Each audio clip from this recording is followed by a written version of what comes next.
Hey guys, welcome back to Brick System Brothers. Just a short video today to follow up my first one about JCD, where I looked at the bricks that I got in this haul. Now I'm going to look at the slopes that I picked up.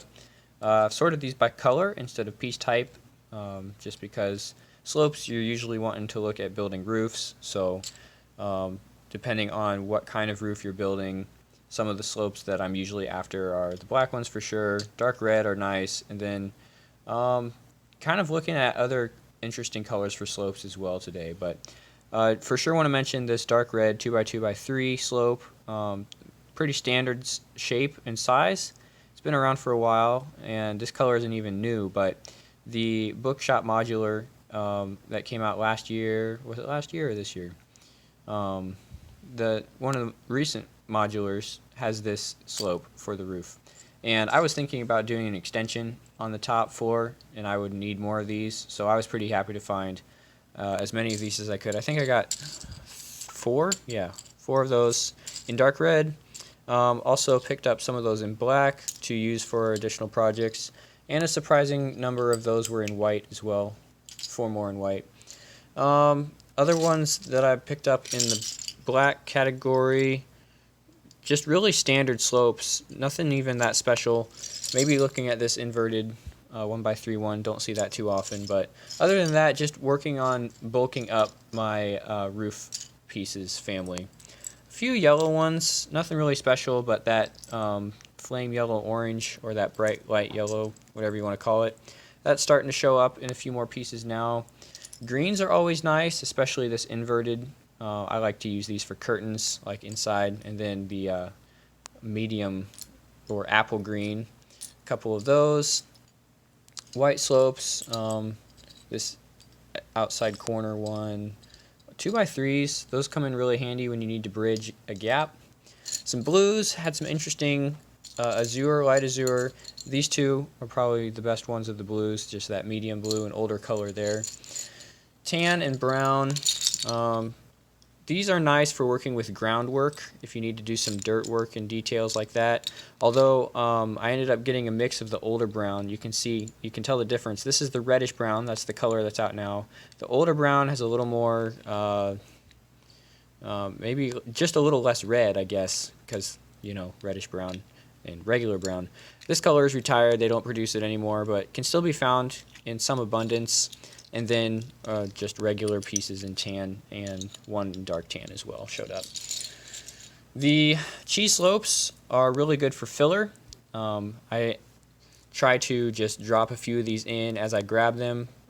They don't really add anything to the volume. When you have a hobby store that sells by volume and you're trying to fill as much space as possible, that's when these come in handy. You just start slipping those down the side of the tub. Basically, you're getting free pieces, so I won't turn down free Lego. The nice parts for this category are over here. This is an older piece. I don't have very many of these, and I don't have any that are this good quality. This is really good considering that clear pieces tend to yellow over time, and we haven't seen this piece produced in this color since the 80s or 90s. So getting to be 30 years old for this part. It must have been inside most of its life because it's in pretty good shape. Printed from the cars, I'll probably resell that. Pretty normal print with the bow tie on there. Decided to go ahead and pick that one up. Here's a nice old computer print. One of my earliest computers that I had from Lego was this one. Not quite classic space. Yeah, I guess this is classic space print on a white slope. So pretty cool. And this print is in great condition. There's not any scratching off of this piece. So really good condition here. As you guys know, I do have a collection of these kind of peak pieces, and I'd like to do a hue tap for this element as well. So hold up, what's that awesome piece? I've done 12 or 13 of those so far, and this should be featured coming up pretty soon. This 1x2 slope looks pretty normal, but the underside is actually hollow. And these are really cool if you get them in clear, because then you can use them for headlights and stuff. And probably the best piece of this lot is the printed 2x2x2 slope, hollow bottom, so there's no support in there. This is from the Harry Potter line, if I'm not mistaken. I believe it was on Professor McGonagall from one of the earlier waves of Harry Potter, looking back at 2001, 2004 era. I am going to have to do a little bit of background research to determine for sure, but this minifigure can go for some serious dollars on Bricklink, even just having the lower part of the dress. Pretty nice piece to find mixed in with everything else. So for sure, glad that I was able to pick that up and find it mixed in with everything else. And yeah, this is just part of a larger haul from JCD and Hobby.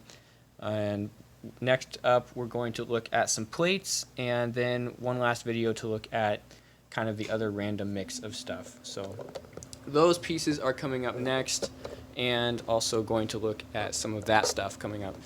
But yeah, that's it for this one. Just looking at some slopes now, and yeah, hopefully you guys, if you're looking for pieces like this, these kind of pieces don't show up on the Lego store walls that often. That's why I like going to hobby stores, is because they kind of get a mix of all kinds, and you never know what you're going to find unless you work there, and then I don't know how that works. But I don't work at JCD and Hobby, but I do enjoy going there, and I would highly recommend it to anyone in central Iowa that is a Lego fan.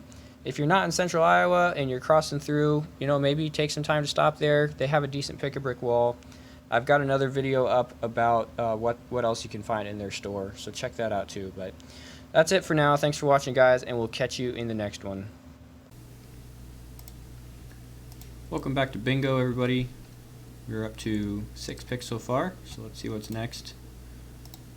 6, 2, 6, 9, 8, 7, 0. Pick number 7. So results of the last time. Interesting, we got a hinge plate now. So, question is, do we get to fill anything in on our board? Light gray type of plate. So here's the column that we'd want to look at. We got wedge plate, brick, minifig, curved slope. Not really a wedge plate, unfortunately. White, blue, any sand, primary color. Nope. Doesn't fit anywhere else. So that's a miss. We've got to go back. We'll do 2 more picks here. 462 9917 is the next one that my program picked for us. We got some window glass. Pick number 8. I would call this a blue. So is question gonna be, can we put it in blue? Frame. It goes into a frame. What else can we look at? Light blue, plate, rare, arch, vehicle. It doesn't fit in there. Let's put it in blue frame, just for kick of it. I kind of want to just see if we can get this filled up. I'll probably have to tweak my system a little bit. Okay, one more pick to go here, and then we'll call it good for this video. Pick number 9, 4294 582. Copy. You can hear the train going by in the background. And we've got a Bionicle piece. This is pick 9. Okay. Bring that in right here. I don't think that's going to fit into any of our boards today. So we did get this one, really stretching the rules, but again, like I said, kind of want to fill this in. So that is it for Brick System Bingo and this video as well. See you guys.